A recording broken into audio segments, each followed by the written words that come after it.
Alles Klotz Productions. Back in the early 90s, when I was a little kid, my favorite console was the Sega Mega Drive, which is known as the Sega Genesis in North America. We also had the Nintendo Entertainment System, but those 16-bit graphics of classics like Sonic the Hedgehog, Ghouls and Ghosts and World of Illusion pulled me into the realm of video games like nothing else. I have been a passionate Mega Drive fan ever since. When it comes to beat 'em ups, we only had Teenage Mutant Hero Turtles: The Hyperstone Heist, which is an incredible game with a killer soundtrack. However, there's this one other beat-em-up series that is regarded as one of the best and most popular Mega Drive IPs next to the Blue Blur. Of course, I'm talking about Streets of Rage, also known as Bare Knuckle in Japan. Sadly, we never had one of the three games during the prime days of the Mega Drive. I didn't even know they existed. That would change when I really got into online video game content in 2008, thanks to game trailers, Screw Attack and Cinemassacre. It was Screw Attack's top 10 beat-em-up games where I first saw footage of Streets of Rage 2. I thought it looked amazing, so naturally I got on a Wii Virtual Console and downloaded the original Streets of Rage, which was released way back in 1991. Yeah, chronology is important. So the first time I played it was 17 years after its release, and I remember that I absolutely loved it from the very beginning. Meanwhile, another 13 years have passed and I have played a lot of other games since then. Does the first Streets of Rage still hold up after 30 years? Let's kick some ass and find out.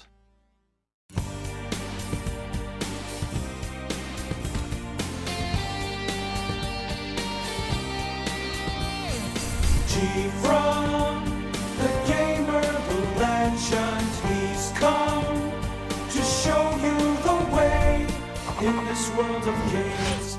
G from Reviews. A crime syndicate led by Mr. X has taken over the city, including the government and the police. Mr. X. What a great and original name! It's up there with Lord Zed from Power Rangers. Three former police officers take matters into their own hands to stop the syndicates on the streets of Rage. That's basically all you need to know about the story. The three ex-cops, Adam, Blaze and Axel, are all playable characters. We even get to know them just a little bit. Axel not only likes to kick punk junk, but he also enjoys playing some good old video games. I bet he's a highly underrated Miss Pac-Man player. Blaze likes Lambada? That's the forbidden dance. Like in pretty much every beat 'em up, you walk from one end of the screen to the other while beating up everyone and everything in sight. Enemies can come from both sides and sometimes even from other places. Your basic form of attacking is of course punching and kicking. You can also perform jump kicks, which are especially useful against multiple thugs at once. If you push the punch and jump button at the same time, you can attack people behind you. I rarely used this move though. When you get close enough to an enemy, you can grab him. Then you can either kick the living hell out of him, jump over him, or throw him. I love throwing these douchebags across the screen. It's so satisfying.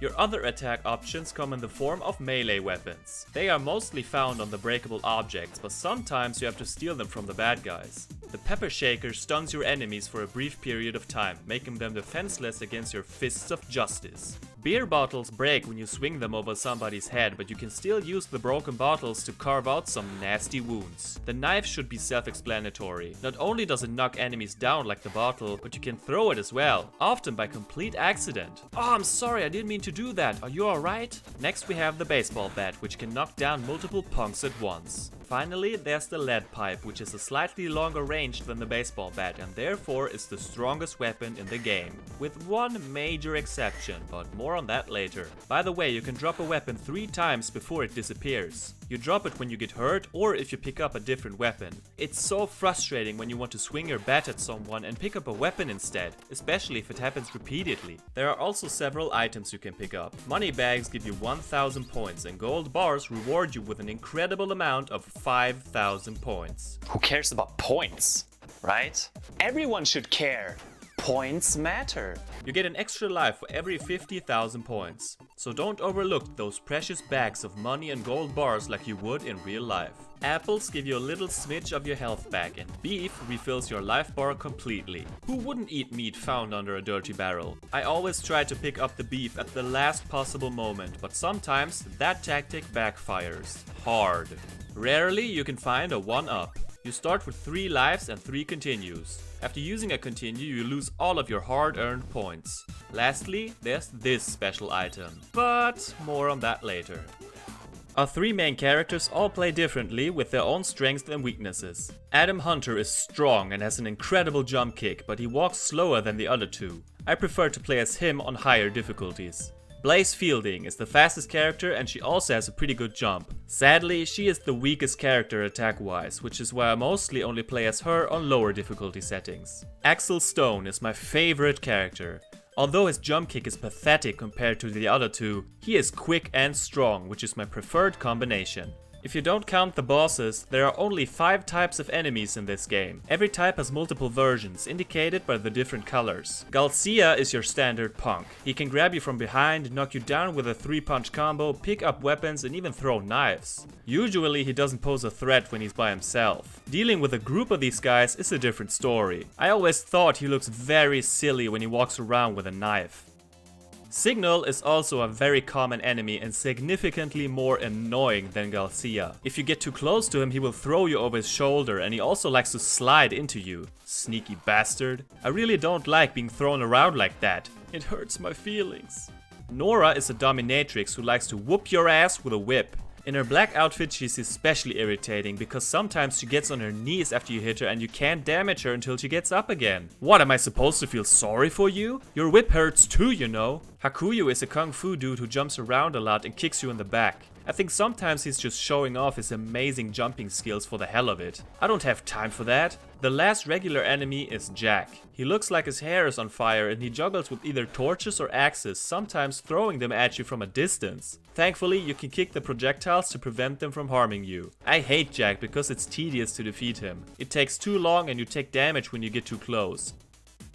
Stage 1 is one of the classic Sega stages you will remember for the rest of your life. Of course, the game starts in the streets and I love how it shows just how dangerous the city has become, introducing the most common enemies, weapons and items. It's a pretty straightforward stage with a boss called Antonio at the end. The bosses have a life bar and usually are much bigger than you. The first boss isn't too bad and he rarely gets to use his boomerang.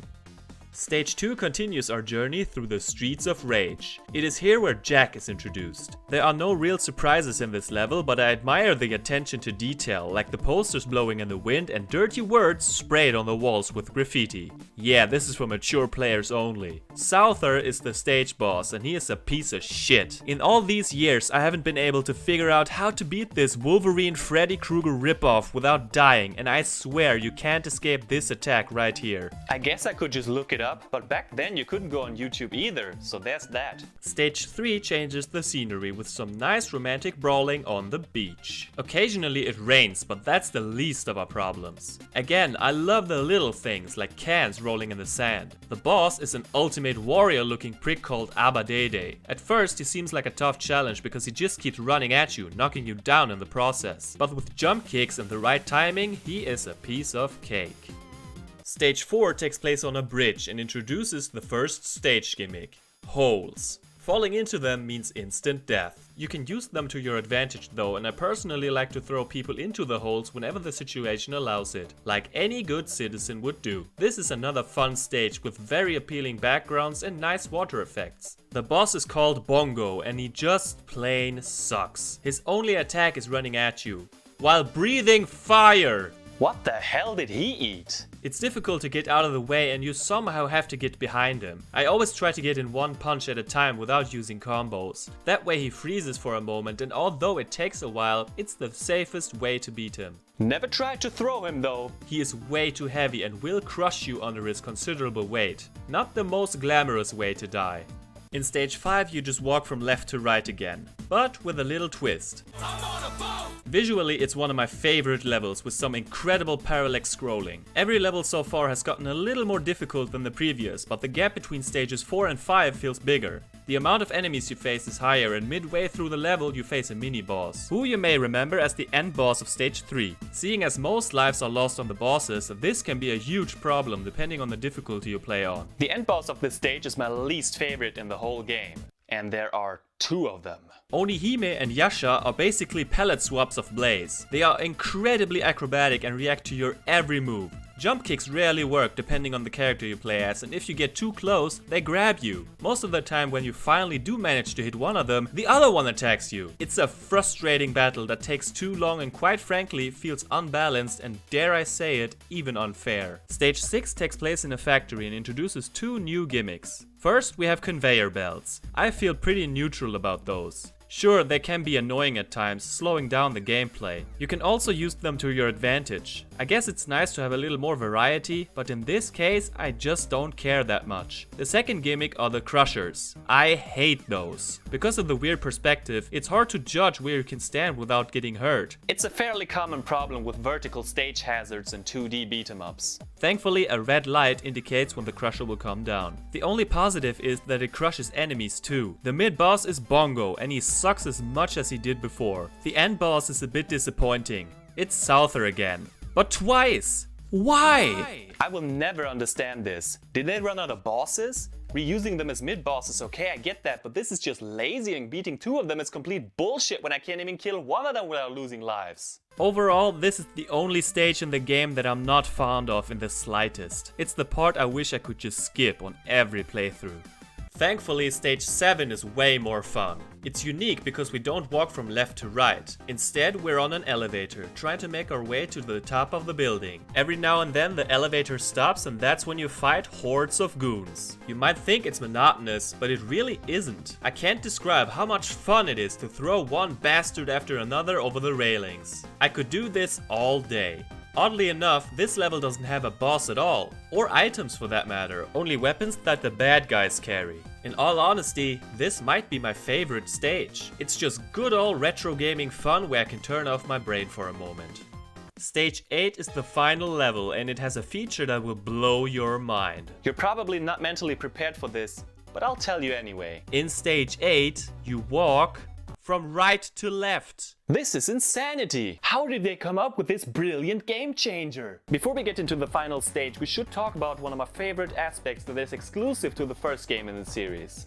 The special attack. Whether you don't feel like fighting too many enemies at once or have trouble with a boss, there is a solution to most of your problems. You can call for backup. The S at the top of the screen tells you how many times you can use this feature. Once you activate it, a police car arrives. Then a police dude steps out and fires fucking explosives at your opponents, meaning instant death for all of them, except bosses. The bosses lose a big chunk of their health though, so I always try to keep the power up until I get to the end of the level. Luckily, you regain the power up if you die, so when you see that you're about to lose a life, call the cops. That's especially useful during the boss fights. I don't know if I would be able to beat this game without backup, because these bosses have a lot of health and deal a large amount of damage. So thanks, backup guy. Whether I'm on a fucking boat, on conveyor belts, or on an elevator, I can always count on you, even if it doesn't make a whole lot of sense.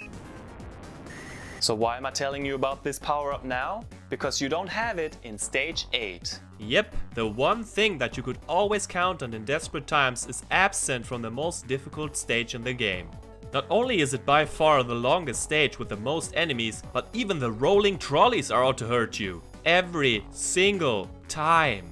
Also, you have to fight all of the bosses again. Without backup, that's not an easy task. On a regular playthrough, I usually get stuck right before the last boss. Trying to beat these two gals is by far the most infuriating aspect of the entire game. Without backup, it takes forever, and often I can barely get close to them without getting my ass handed to me. With Blaze, I couldn't do it this time, and this was on the easy difficulty setting. I lost all my lives and continues. With Adam, I was able to beat him on the medium and hardest difficulty. His high jumps are somewhat effective, but it still takes a long time. On the hard difficulty with Axel, it also felt impossible, but I managed to do it in the end.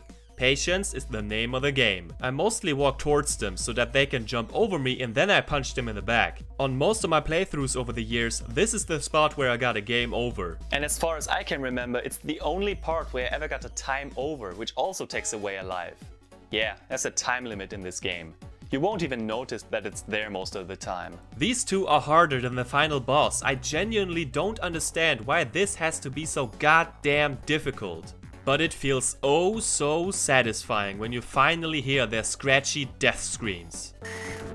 Even though this level is harder than it should be, I still mostly enjoy it. If you pay attention, you notice that the level starts at night and ends in the morning. So we basically have been fighting all night long, and now the journey reaches its climax with an encounter with Mr. X.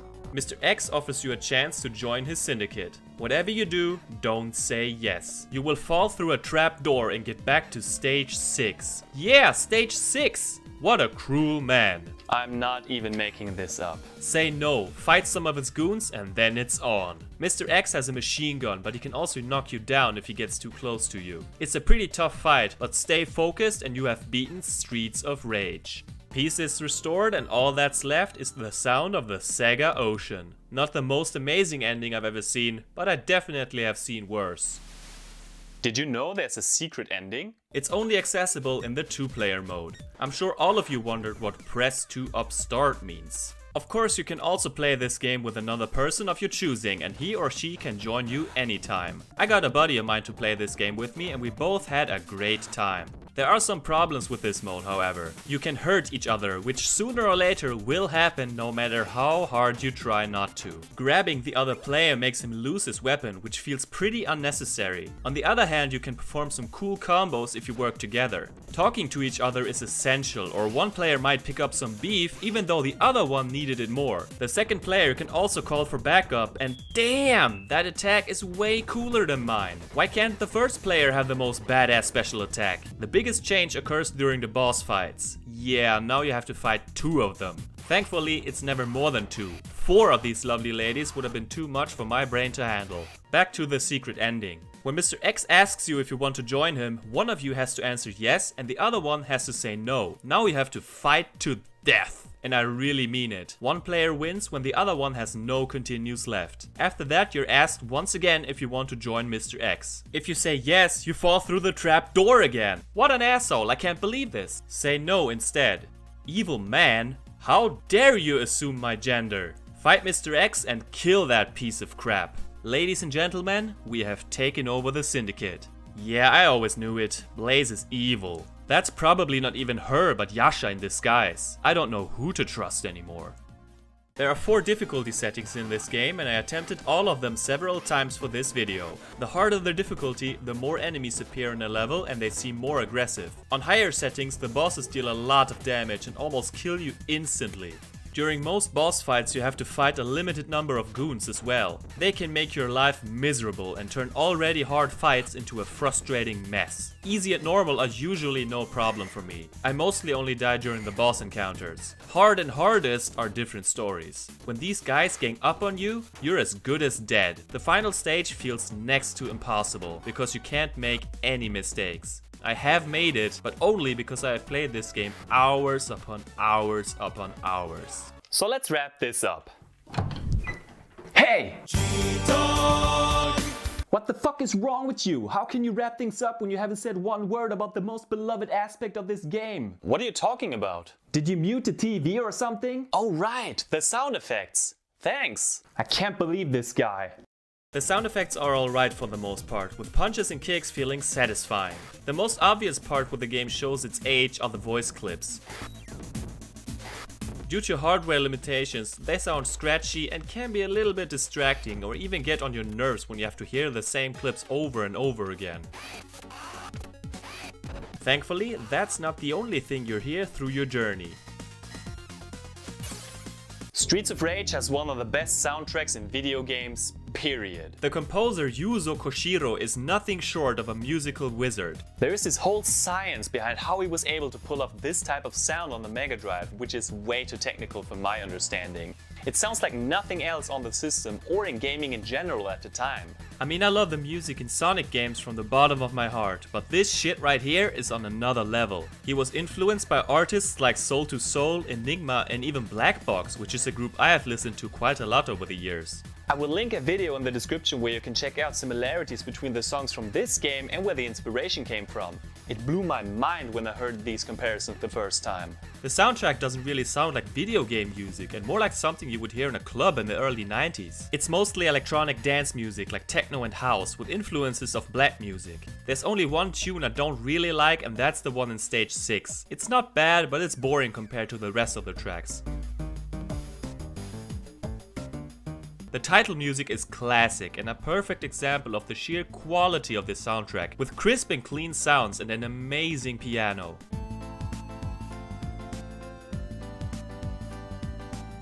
Many of the tracks get you pumped, like the boss theme.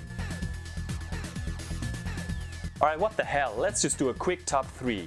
No, that's not enough. Here are my top 5 songs from Streets of Rage. Number 5. This is one of the more laid-back songs and I absolutely love it. It has a nice melody and I especially dig the piano part.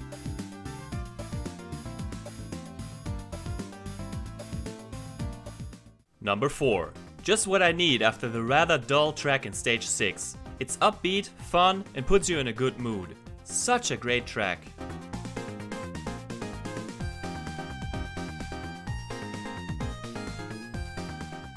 Number 3. This one hits a little harder with an intense bass line that mixes really well with the 90s electronic sound. It's the perfect tune for a final level, motivating me to not give up and reach my goal.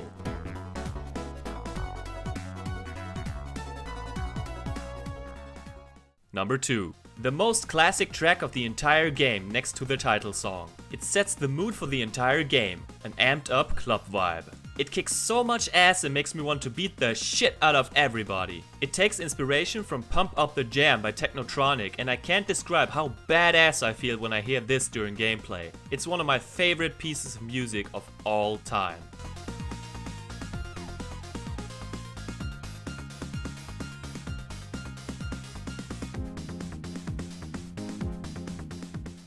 Number 1.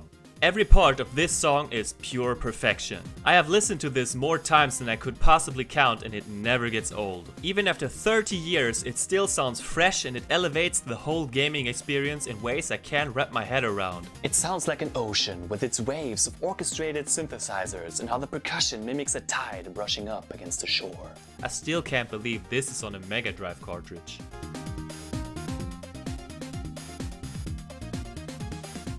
Can I wrap this thing up now? Alright.